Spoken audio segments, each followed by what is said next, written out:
On today's episode, I'll tell you why 99% of what you hear about passive income is a myth and why most of it is just someone trying to sell you a course.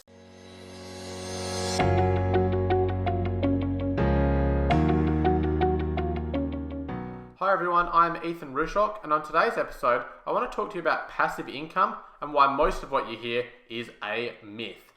So 99% of what you hear about passive income is someone trying to on-sell you their course on how to get rich quick, and all that's happening is they're the ones getting rich quick, not you. So the reason why most people want passive income is a desire to get out of normally a job that they hate. So their idea behind that is, I'd much rather sit on a beach in Miami than sit in my office and work. So this is where people get caught out. It's that get rich quick mindset. So what passive income is, by definition, it's income where someone isn't actively involved.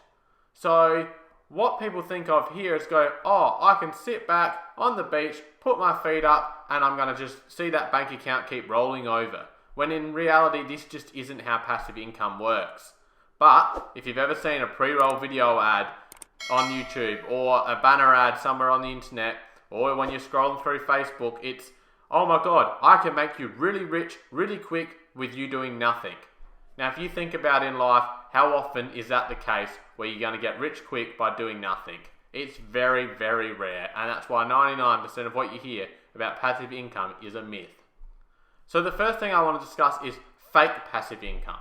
So what that is what I've just discussed. It's some douchey salesman who's saying, do this and it will make you rich. Buy my course and it will make you rich. So when you think about life, is that too good to be true mantra? This is what this is. So quite often they try and sell you and say, you can easily do this from home, it'll take you an hour a week and it's going to make you lots of money. But the reality is a lot of these things that they're trying to sell you, the market's already crammed with people in them. And quite often the only people that are making money off these things are the people at the top, and then they're selling it to the next level and then to the next level. It's that whole multi-level marketing thing that was big 10, 15 years ago, just in an internet version. So what happens here is that you go in, you pay for a course, and it's quite often advertised as $97 down from $997. So you're thinking you're getting a good deal straight away. And they go and give you some really broad knowledge on, yes, you could do this scheme or this one or this one. And you go, sweet, I'm going to make lots of money. And they continue to upsell you, upsell. And then what you realize is, I can't even make my first dollar. So that's how passive income is quite oftenly sold. So that's one version of fake passive income. The second version of fake passive income is the more legitimate ways to make money, but them selling it saying it will take no time. So normally anything in life that's going to make you, whether it's money or happiness, etc., it's normally going to require some time and effort to put into. That's just how life normally works. So what normally happens in these cases, they say, you can make money quick off, might be social media marketing or SEO or a drop shipping business or YouTube, etc. But they don't tell you the time behind it. And again, they want you to pay for their expertise. So it's one of those typical situations if they were making so much money off it, they wouldn't want to scam your money. So while there are genuine people out there that want to educate you, there's a lot of people out there that just want your money. So what happens in this situation is they get you to buy their course again, and they're selling you a legitimate scheme this time of, how can you make money via drop shipping? But they make it sound a lot easier than what it is. So something like drop shipping, for instance, again, it's a crowded market. So while yes, there are a lot of people out there making lots of money off it, there's also a lot of people out there that are making no money off it. And the same goes for a lot of those other passive income streams of search engine optimization or social media marketing, etc. There's so many people doing it that it's not just going to be a formulaic system where you just go, sweet, I put my client details in and it just spits out what's got to happen and they're just going to pay me for that. That's just not how it works in reality. The sad part with this is that these ads are normally aimed at vulnerable people that are desperately unhappy or desperate for the money, and they're sold as get-rich-quick schemes, and therefore they draw people in. It's pay me $100 and you're going to make $1,000 next week. And unfortunately, quite often these people are so desperate for the money that they pay that. Just a quick interruption to this video. If you found it at all valuable, please leave a like on it or hit that subscribe button for similar content. And leave a comment on what has been helpful for you. Now back to the video.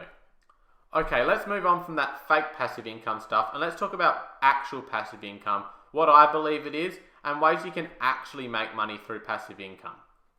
So, passive income traditionally is via two methods. You have public markets such as shares, ETFs, etc. So this involves you actively investing your money initially and then passively growing that wealth through the growth of the market. So the reason why I would class this as passive is you make the initial investment and then you don't touch it. And what you're hoping is over time that grows. So where this becomes more active is when you're wanting to actively share trade. Therefore, this isn't passive. Or when you're wanting to really do a lot of research into share investments, and while you might not be trading day to day, you're still making a lot of investments. So then this is taking away some of that passive nature. But share investing and ETF investing can be very passive if you're investing in, say, an ETF that tracks the market. You might do a little bit of research at the start, but then you're putting consistent amounts in and not doing much research beyond. Now, while this is obviously risky, as all share investments are, or ETF investments, it is still quite a passive way of earning money. So obviously a really passive way would be just to leave money in a bank account through the interest, but obviously currently in the market the interest rates are so low, you're very lucky to make any money at all through this. So this is passive income at its purest, as far as that once the money's there, you may not do anything else to earn money through this. This is a risky form of passive income though, because you're at the risk of the market. So if the market goes down, your income goes down. So while this is a great way to be really passive with your investing, it does carry its own risks. The next traditional way of passive income is real estate, and this one's a bit more debatable as to whether it's passive or not.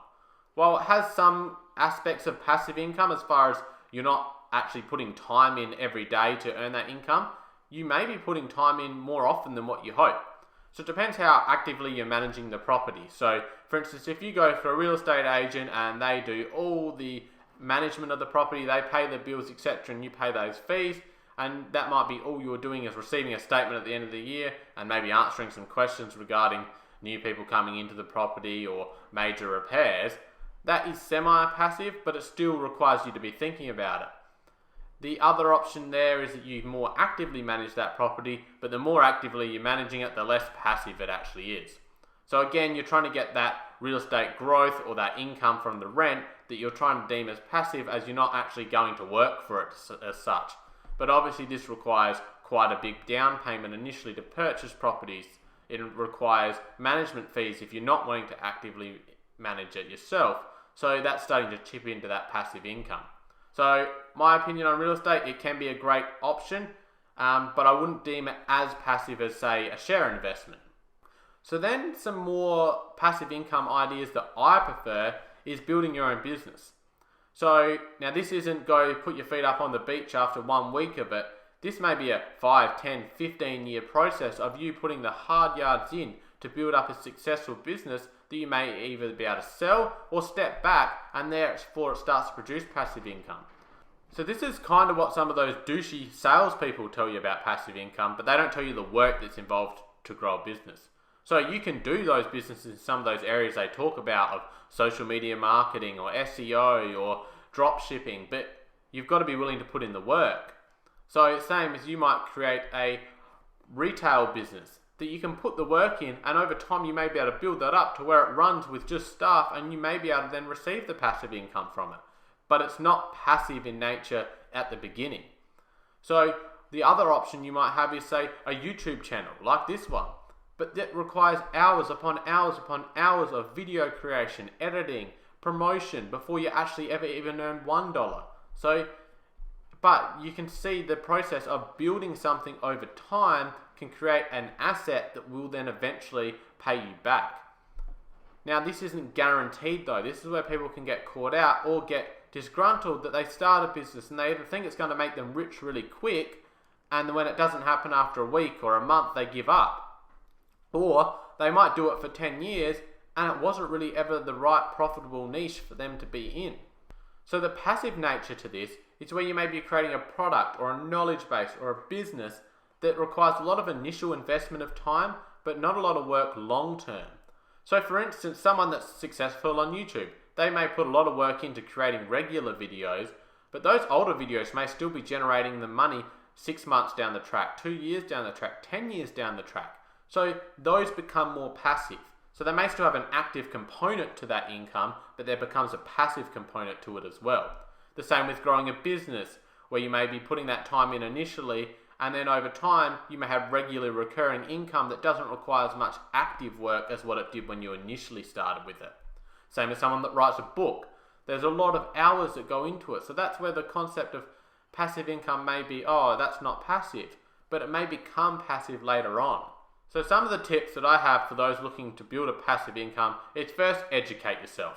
If you're not educated, you'll fall for one of these scams. You'll spend money on something that's going to make you rich quick, and it doesn't ever happen. The second is be willing to put in the time and effort it takes to build a business, a product, a service, something that's going to eventually create some passive income, but it's going to be very active to begin with. The other options, if you're not wanting to go down that path, is to save every dollar you can and invest that money. So while investing is not for everyone, but if you want something that's really passive and you don't want to be running a business as such, be more frugal with your living, save more money, and therefore that money can work for you through share investing, or it might just be in a bank account earning interest if you've got enough, or through the property market that can get you some form of passive income. Thanks for watching today's video. Please leave a comment on what you think of passive investing. Have you fallen for any of those scams, and what has worked well for you? And I'll see you on the next video.